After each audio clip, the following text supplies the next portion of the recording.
Dalam hidup ini, kita pasti berhadapan dengan perpisahan yang menyakitkan, hati terasa kosong, dunia seolah berhenti, di mana kita boleh menemui ketenangan sejati bila kehilangan insan tersayang. Ada jawapan yang lebih mendalam dari apa yang kita sangka, sebuah kebenaran yang dapat mengubah segalanya.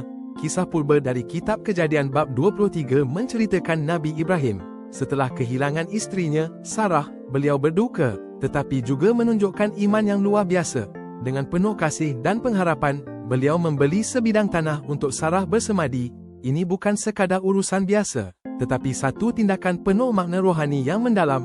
Pembelian tanah ini menegaskan janji Tuhan kepada Ibrahim tentang warisan. Ia menjadi simbol kuat bagi kita. Seperti tercatat dalam Kejadian 23:20, tanah itu dan gua yang ada di dalamnya diteguhkan sebagai milik Abraham.